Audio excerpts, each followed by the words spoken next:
Eu sou Luísa Comer e esse é o seu momento de planejar com estratégia e viver com propósito, porque é no autoconhecimento que os planos realmente começam. Seja muito bem-vindo ao podcast onde os planos começam. E hoje eu quero falar com vocês sobre um tema verdadeiramente complicado. Quero falar com vocês sobre relacionamentos.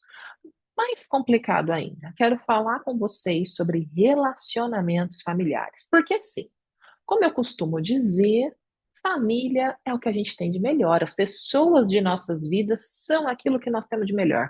Mas também é aquilo que a gente tem de mais delicado e mais difícil. E claro que esse tema vem aí, né, gente, logo depois do final das festas. Por quê, pessoal? Porque, afinal de contas, tenho escutado muito sobre isso nas mentorias e tenho eu também minhas próprias questões familiares que, claro, que ficam mais acentuadas nessa época do ano.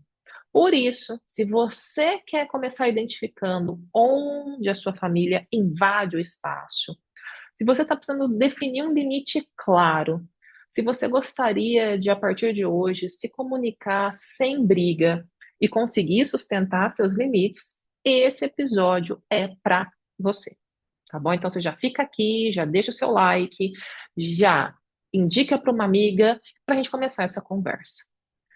O problema, eu quero começar a te dizer, que não é a sua família ser intensa. O problema é quando a intensidade deles vira e bagunça a gestão da sua vida. Quando a intensidade deles e a maneira como eles lidam com os seus problemas, essas outras pessoas do seu núcleo familiar, e aí é claro que aqui a gente pensa muito em família sanguínea, mas também são a família que a gente escolhe socialmente através das nossas afetividades. O problema é quando a dinâmica deles começa a interferir na sua, tá? Então, é quando você sente que tudo vira um drama. É quando você sai de um almoço de família cansada, culpada, cheia de tarefas e obrigações que racionalmente e claramente não são suas. É quando você evita conversar porque você já imagina a confusão, tá? Então é disso que eu quero falar. Quando, o problema não é as pessoas quererem lidar com os seus problemas como elas querem, né? Infelizmente, a gente pode até não concordar, principalmente eu que tenho uma base de ouvintes e de clientes muito assertivas, que buscam muito autoconhecimento, então eu tenho certeza que vocês têm uma visão de mundo muito apurada, muito detalhada. Então eu não estou nem falando do fato de que muitas vezes eles querem fazer coisas que racionalmente, gente, pragmaticamente não fazem sentido. Mas o problema é quando não satisfeitos em fazer o que eles querem com a vida deles, isso repercute na sua, né? É isso que a gente precisa tomar cuidado.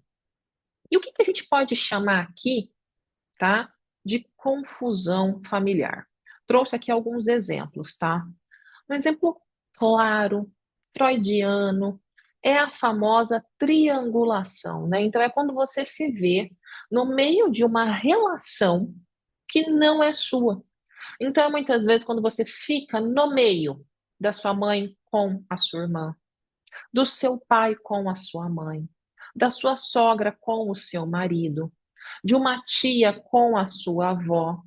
São relações que elas não são suas naturalmente. Você triangula porque você acaba entrando ali para suprir de alguma maneira as necessidades dos demais envolvidos e, claro, né, Alecrim Dourado, também as suas, porque também temos nossas sombras, nossos probleminhas emocionais que precisam ser tratados em terapia.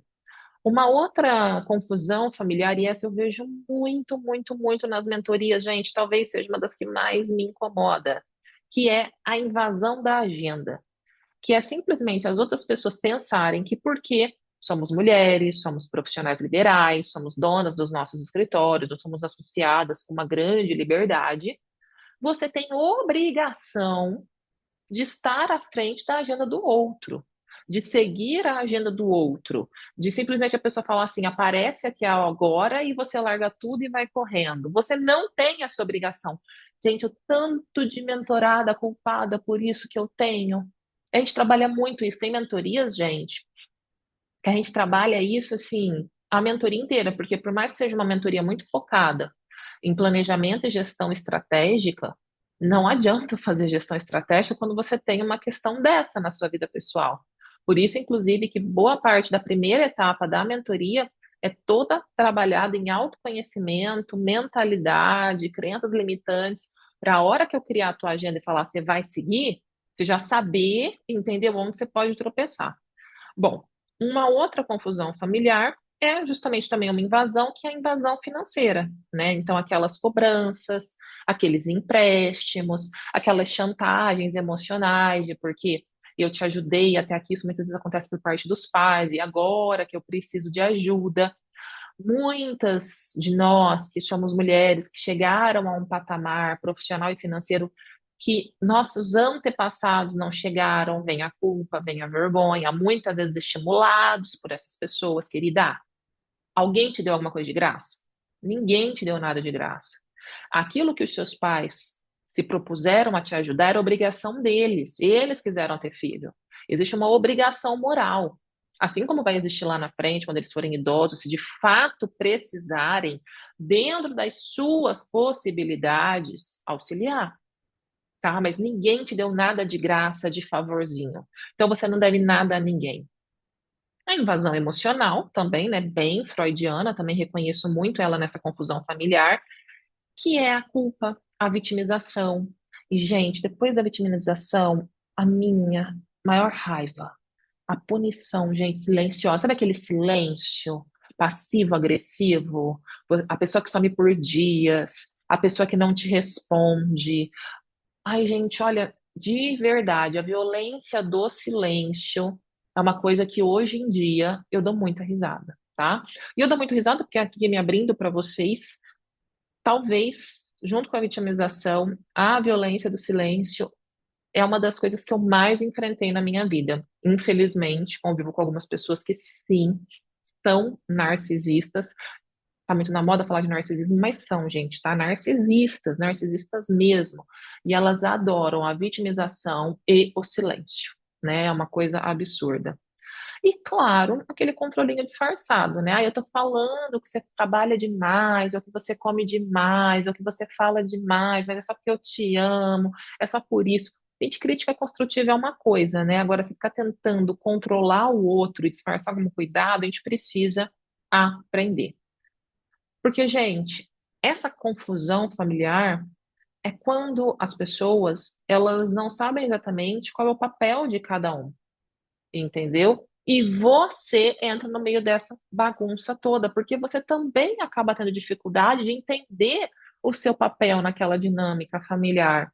E aonde realmente a terapia ou uma mentoria que olha para isso também dentro do pensamento do planejamento e da gestão, pode te auxiliar, porque muitas vezes é muito difícil para a gente destrinchar tudo isso e entender exatamente quais são as nossas obrigações. E aí, se a gente trouxe tantos, levantamos tantos problemas, né? Como que a gente pode começar a resolver tudo isso? Para mim, a solução é limite, tá? É o famoso não, é o famoso daqui você não passa, tá? É o limite. Esse limite pode vir com a necessidade do afastamento, a depender do quanto a pessoa ou as pessoas das quais nós estamos falando sejam adoecidas. Então, pensando no seu núcleo familiar, no seu núcleo social próximo, das suas melhores amigas, das pessoas com quem você mais convive, ali existem pessoas onde o limite, certo? Ele vai ser não aceito de imediato, mas com o passar do tempo as pessoas vão entendendo, vão se policiando e talvez, a gente espera, até venham também a amadurecer com tudo que está acontecendo. Porém, em outros casos é só com afastamento mesmo, e é claro que você vai ter que entender o que, que faz sentido. O limite, o que é o limite, né? O que é esse não? O limite é simplesmente você deixar claro qual é a sua regra. O seu limite é a sua regra. Então, eu não aceito que você fale comigo de uma determinada maneira. Eu não aceito que você diga como eu vou usar o meu dinheiro. Eu não aceito que você traga esse tipo de assunto para mim, pensando na triangulação, porque isso não é problema meu. Então, o limite é a regra que você põe e que você vai repetir todas as vezes que a pessoa tentar burlar esse limite. É um processo de educação dentro da relação, um processo muito próximo ao que acontece na educação dos filhos. Porque a criança, a gente sabe, ela nasce, ela é muito fofinha. Freud explicaria por que que ela é fofinha, né? Porque ela precisa que você goste dela para não deixá-la morrer. Lembrando aí que o ser humano, né, o homem, é o único mamífero que precisa desse cuidado maior para realmente não vir a falecer nos primeiros meses de vida. Mas depois disso, se você quiser criar uma pessoa de bem, né, aquela criança, e também ter uma relação saudável com aquela criança, você vai ter que pôr limites. E limites são repetição, né? Por quê? Porque dificilmente a criança vai pegar de primeira. Não precisa de agressividade, não precisa de raiva, mas precisa de regra e repetição e consequência, claro, sempre que aquilo não é cumprido, tá? E aí você vai estabelecendo o limite, estabelecendo o famoso não, a partir daqui não, e você vai repetindo, tá? E aí onde entra realmente a parte da comunicação, de você comunicar tudo isso. Muitas vezes você vai se sentir um disco riscado, né, gente? Uma vitrola quebrada que fica só batendo na mesma tecla, mas você também vai ponderando a partir dessa comunicação do limite o quanto a pessoa está disposta a escutar, o quanto a pessoa está disposta a respeitar, porque é muito importante a sustentação desse limite. Porque se o limite é fraco, ele vai fazer barulho, mas ele não vai gerar mudança. Por que que ele vai fazer barulho? Porque sempre que você toca no assunto, a pessoa estribucha, ela faz de vítima, ela faz o silêncio, lembra? Mas depois você cede, aí ela volta. E aí isso é muito perigoso, porque você realmente, ao invés de estar construindo uma nova relação, você está reforçando a relação adoecida da qual você quer sair, tá? E é claro que essa sustentação, ela não precisa virar show. Então, você não precisa bater o telefone na cara de ninguém, você não precisa sair do ambiente, você, entendeu? Não precisa, como eu já disse anteriormente, se afastar, a menos que você entenda que realmente vai precisar. É uma sustentação que eu digo que é elegante, é ponderada, justamente porque a pessoa também que chegou nessa consciência de estabelecer o limite, ela precisa estar fortalecida, estar se fortalecendo o tempo inteiro, com muita clareza do que ela quer para ela, que isso aqui, o planejamento entra aqui. Muitas vezes você também tem dificuldade de sair dessas relações tóxicas, dessas relações adoecidas, porque você também não tem clareza daquilo que você quer e daquilo que você merece. E aí, realmente, você cai na culpa, você cai na chantagem, né? Aquela história, nossa, como você mudou. Sim, eu amadureci, eu fiz isso por mim, né? Ou então aquela outra frase, né? A outra chantagem. Ai, mas eu fiz tudo por você, depois de tudo que eu fiz por você, eu sou grata a tudo que você fez por mim, mas eu ainda tenho um limite, entendeu? Ou uma que eu adoro, você está sendo tão egoísta. Não, eu estou sendo responsável comigo, entendeu? Com aquilo que eu posso ofertar. Então, isso é muito importante na hora da sustentação. Vai ter um desgaste emocional, pessoal? Queridas ouvintes, queridas mentoradas que passam por isso, que sempre trazem para a sessão, vai ter um desgaste, porque a relação com o outro tem desgaste. E quanto, novamente, mais adoecida é a relação, ou mais adoecido é o outro, maior o desgaste. Mas a gente espera que com os limites claros, essa pessoa ela passe a significar menos peso na sua vida. E aí, como eu adoro tarefas, e eu acho que essa sessão, ó, gente, daqui a pouco está sendo quase uma sessão, hein, esse podcast. Merece uma tarefa. Estabeleça os seus limites em 2026, sabe? Transforme aquilo que você deseja em uma meta para você. Então, assim, a partir de agora eu não aceito mais isso. Se X acontecer, vou fazer Y.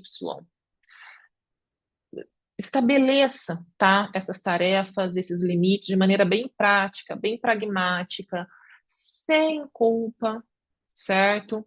Ou lidando com uma culpa natural desse momento da melhor maneira possível, para que você realmente possa ter um 2026 incrível. Porque limite, gente, também é planejamento emocional. Eu decido antes, eu me preparo antes, eu visualizo antes, para não ser arrastada depois para confusões que não são minhas, que não, para confusões que eu não me pedi, que eu não pedi para participar e que, gente, de verdade, a gente nem merece participar. E se esse episódio te descreveu, se esse episódio te impactou, já compartilha com uma amiga que vive administrando essas relações difíceis, pesadas. Já indica para ela, envia esse episódio e, claro, deixa a sua curtida. E se você se sentir confortável, me manda lá no direct do Instagram o que você achou desse episódio, qual é o limite que você vai se dar. E se quiser colocar aqui embaixo também, fica à vontade. É só porque às vezes é uma coisa mais pessoal, você quer uma conversa mais pessoal, você chama lá no direct. Se você quiser compartilhar aqui com o nosso grupo, que é sempre um prazer esses compartilhamentos, coloca aqui mesmo dentro desse podcast, dentro desse episódio. Pessoal, muito obrigada por mais um episódio no nosso podcast, onde os planos começam. Eles começam no nosso autoconhecimento, pessoal. Uma excelente semana e nos vemos no nosso próximo episódio. Até mais!